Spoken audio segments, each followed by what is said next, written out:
So that's how by adding up all, you will be able to calculate the cost of a division. And definitely, as we talked about, we are just going to include in that schedule, you're only going to include the cost which actually relates to the division.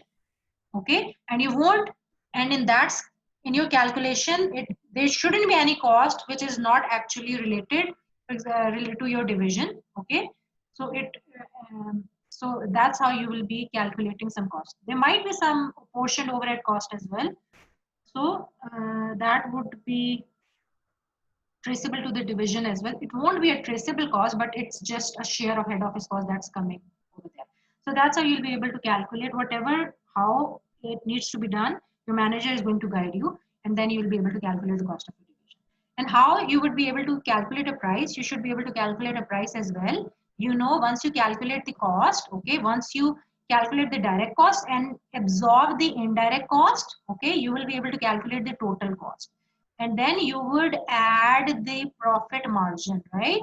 You would set some percentage of sales, you will keep the profit, or maybe add some percentage of cost, you will be adding the profit on the top of it, and then you will be able to calculate the selling price. So here we calculate cost as 2, and I say that I'll be adding 10% of cost in it. So 10% of 20 makes 2. So that's how I'll be able to calculate the selling price, either by profit margin or profit markup. We'll study that in detail, what is profit markup or what is profit margin. Whatever profit percentage you're putting in, if it's a percentage of cost you're putting, then that's called markup. Okay, you have read that word. I know you must have heard that words, right? Margin. What's the margin in that? Yeah, often you're bargaining with the salesman. You're asking, what's the profit? What's your margin in it?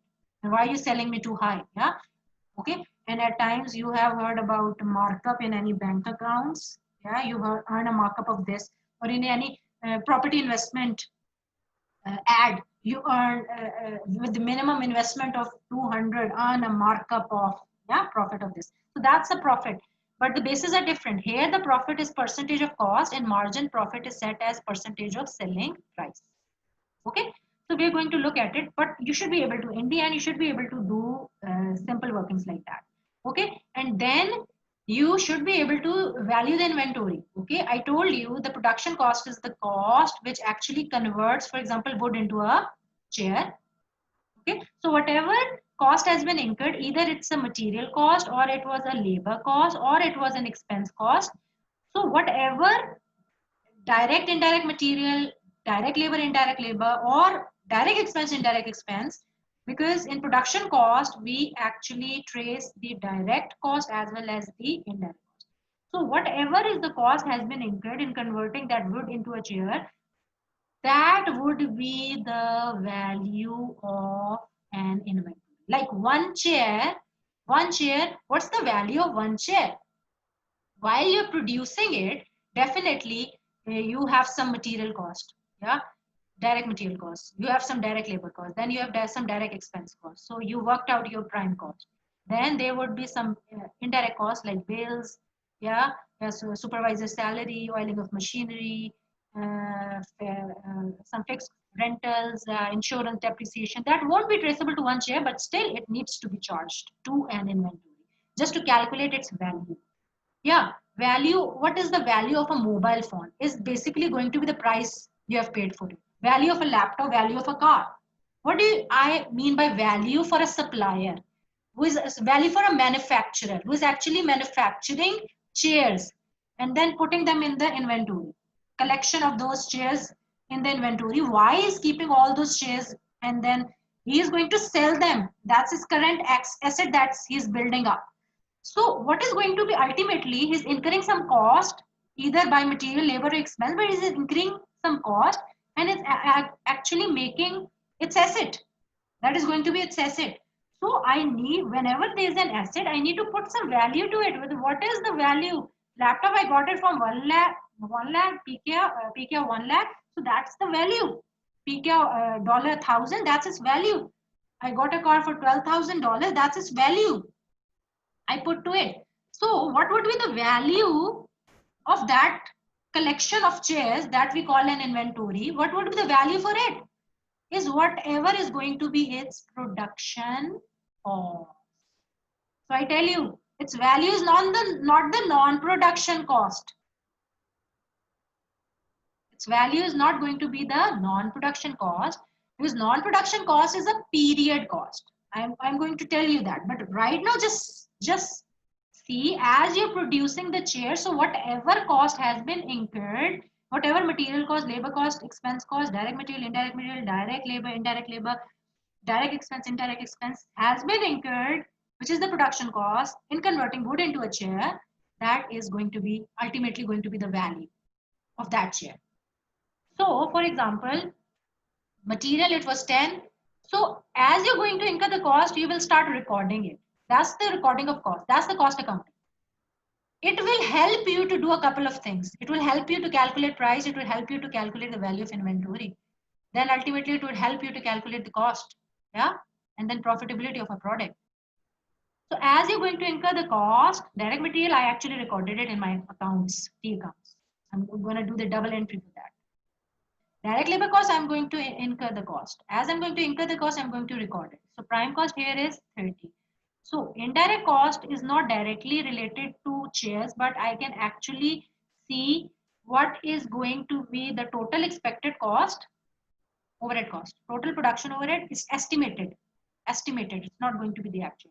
Total estimated production overhead, and then I'm going to know that what would be the production capacity I would be producing, what would be the quantity of chair I would be producing. So I would just spread that evenly among the number of units. For example, there are other means as well, by means of spreading the cost among all of the machine hours, all of the labor hours. There are plenty of basis to absorb the indirect cost and then calculate the value of inventory.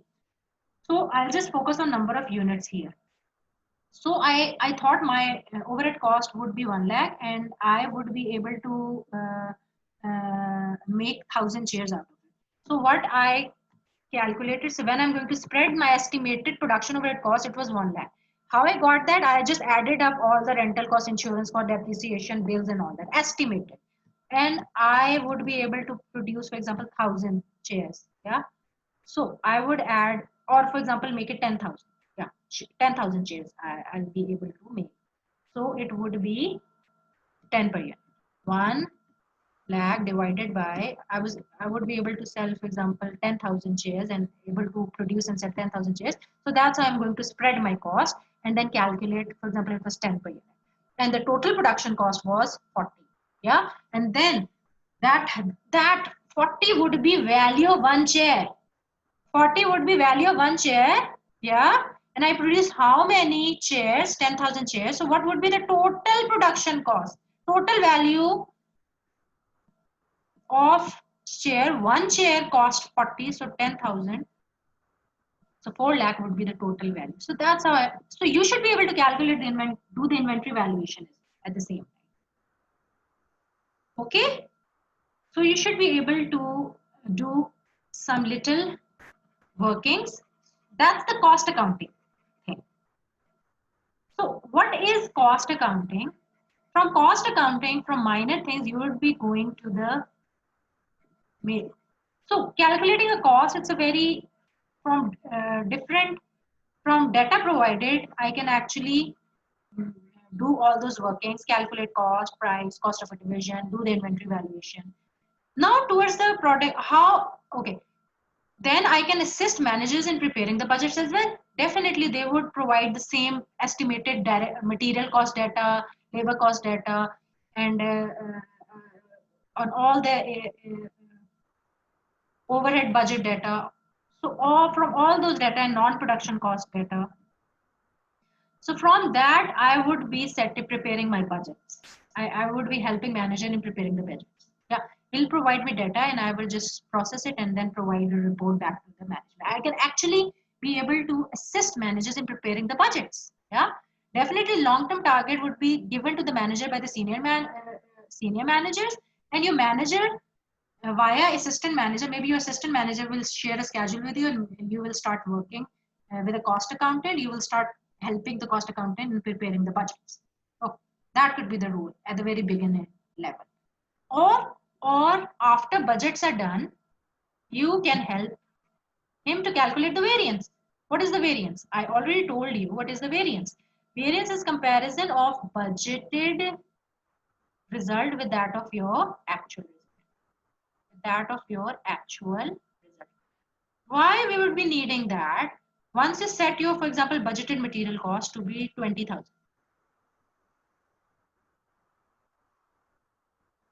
To be 20,000. And then you're going to compare it. What was the actual spend? What was the actual material cost? Okay, that's how you will be able to control. You can help in the control activity as well in preparing variance reports. Variance reports, it will be easy since you can help in the budget, and if the actual cost detail is also given to you, and then, for example, you did the working and the actual material cost was 25,000, and here you are able to calculate the variance. Variance is basically the deviation from plan. Your actual results actually deviated from the plan. And then you identify, here I actually identified that my variance was 5,000 adverse. What does it mean? Or for example, the budgeted labor cost should have been 50,000, but here I spent 45,000. So here I saved some cost. So when you're going to save some cost, definitely the profit would be up. So that's a favorable thing. Here I saved cost and the variance was 5,000 favorable. Here I spent more than my budget. I exceeded my budget. Consider you had a money and you just allocated the money that you are going to spend in food, in education, this bit, in clothing, this much, in traveling, petrol, this much. And then when you compare with the actual, in some areas you overspend. So when you will be having little money, you will be having budget constraint. And maybe at the end of the month, you'll be asking your parents for more money. So why company also want to do the same activity? Because they want to keep and check, they want to control their cost. If they're going to decrease their cost and achieve the same objective, definitely they'll be able to maximize their profit. What is management here for? Management is here. Don't forget about the goal. Management is here to maximize the shareholder wealth. How they would maximize it? By increasing revenue and decreasing cost. That's how the profitability could be increased. So they are going to do all the measures either by good planning, either by good check and balance and control. Ultimately, they are responsible to improve the performance. That's what they are here for. That's why shareholder hired them. They got the skills. So they need to get good returns for the investors. So basically, now from cost accounting, we are going to go to management accounting. So you can actually assist being a cost accountant, you can progress into a management accountant. What is a management accountant? Starting from all that minor level things, you would be ultimately assisting managers in planning. Yeah. So if you're giving information in such a way that from data you actually converted it into information by some processing, and you're actually helping manager in planning, you're actually helping manager in control, you actually help manager giving some information and which project you should invest, whether it's project P1 or P2, yeah, by calculating return on investment, you are giving them information. So what management require to do all this? Do they need data? No, they actually need information so that they can plan, they can keep control, check and balance, make the right decision, and ultimately they can improve the performance by improving their financial results. That's how they'll be able to achieve their long-term objective. So you can, being a management accountant, by providing them the reports, maybe now they want to set their next year target. So you will be providing them with their last year control report, and in that control report, they analyze, they want to control their material cost this time. So maybe they'll be taking decision that now maybe they want to shift to the supplier. So if anything is going adverse, they need to control it. If anything is performance was adverse, they need to control it, and then they want to improve the future performance, and they would set their budget according to that. And you are the person, being a cost accountant and a management accountant, you will be assisting managers in all those tasks. Ultimately, a plan, a budget will be prepared by a manager, not you. Okay, a person who is ultimately responsible for control and all those control variance reports is a manager, not you. Who is the recipient of the information of that variance report is a manager, not you. You actually prepared that report, but report goes to manager. Manager sent report to a director. So it's an information, but who prepares a report is not the recipient of the information. Information has to go up from lower hierarchy. It has to go up. Reporting, I told you, target, they come from top to bottom, and reports, they are generated from lower to up. It goes up. So variance analysis report, you would be sending to a manager, and he would be analyzing the performance, whether the targets are being achieved or not, and he is yet again answerable to the higher management. He would be sending reports to them, which will be information for a strategic manner. Okay, so you would actually assist manager in doing all of these things. So starting from cost accounting, you would get the data and you would do the necessary processing. There's a difference between data and information. There is difference between data and information. Data is basically very raw facts and figures. You have your financial class now. Okay, so I'm just going to wrap it up from what is data and what is information. So data is very raw facts and figures, unprocessed, which because you have to pass on the information to managers, and it will help them to do either one of those things. Like it would help them to plan, to control, to take the right decision. So what they don't need data, they need information. They don't need raw facts and figures. Like you're just telling them we produce 10,000 units. Where do we stand? 10,000 units or 1,000 units in a day. It's an operational data, raw facts and figures. You need to process it and tell them, here we are. Last year the revenue was this, and now probably in some reports you would see now there was a drop, but again we have increased the revenue. Here at this point of time we are in more revenue. So what they're looking for, and for example, some productivity report, you're sending them the productivity report. Earlier, the productivity was this, now it came down, and now again it got up. So we are good. Here we are looking, we are good. So what they need is they need a clear point. They may need a clear presentation. So when we actually process data, classify, sort, present it, and make it meaningful, and then we communicate it as well. We made a report and we didn't send it to the manager. It's not an information. It's still a data. So there are a couple of things that actually converts data into information. So shift from cost accountant is, for example, you gather data and then you make it meaningful and send it to the manager, and that would help them to do all these things. Actually, you are a management accountant in this, because here you are accountable to the manager. You're providing them necessary information. Here you are just cost accountant. Okay, so management accountant is one level up. Is actually going to collect that raw data like sales unit. Yeah, we're talking about sales unit, and then he would be converting into a sales report. From there, your management will have a clear idea that in this point of time, what is the sales performance going on, whether he's going to achieve the target or not. Yeah. So collecting from raw facts and figures and then converting it into a variance report, you actually help them and give them, communicate them to the manager. You actually help them in the keeping the control and check and balance, right? So process data is known as information. For example, a sales report is an information, not a data, because it is for the sales manager, and it will help him to analyze the whether he is achieving his target or not, and it will help him to analyze the sales by product, by division. So it will give him a clear idea about his sales performance of its team.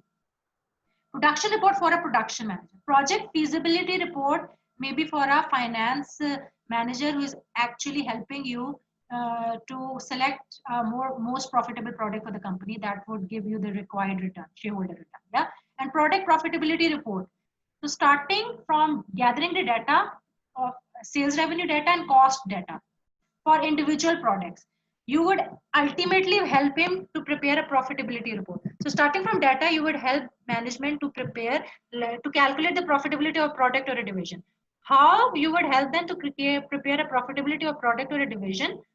You would gather their sales and then trace the cost, and then you will be able to calculate the profit. And you can split it like gross profit, operating profit, and net profit, just like we did it. And maybe a couple of ratio analysis, you would do that as well, just like we did return on capital employed. Yeah, that would give them fair idea about the performance of a division or a product. Yeah, like asset turnover or profitability ratio. Yeah, so you need to be expert in all these things so that you can assist manager in doing all of these things. Yeah, planning process, help them planning, decision making, help them in uh, improving the performance. Yeah, taking them the right, helping them take the right decisions, right? And three level of management uh, planning will be going on at different levels, just like I told you. And who involves strategic management, we read earlier, who is involved in strategic management? CEO, CFO, board of director. Tactical management, what is the time frame for tactical objectives? Yeah, 1 to 3 year, typically 1 year budget. Manager, assistant manager, divisional manager, branch manager would all come in the tactical level. Okay, and then the operational side. Yeah, report could be hourly, daily, less than 1 year. Yeah, hourly, daily, monthly, weekly. Operational management. Yeah, uh, operational, here I need to edit it, it's not right. Operational management, manager, assistant manager come in tactical planning. And here foreman, supervisor. Yeah, uh, labor force, salesman, salesperson, that are actually involved in the operational management, that would come here in the operational management. So I'm ending the class now. Now you can take your financial class. Thank you very much.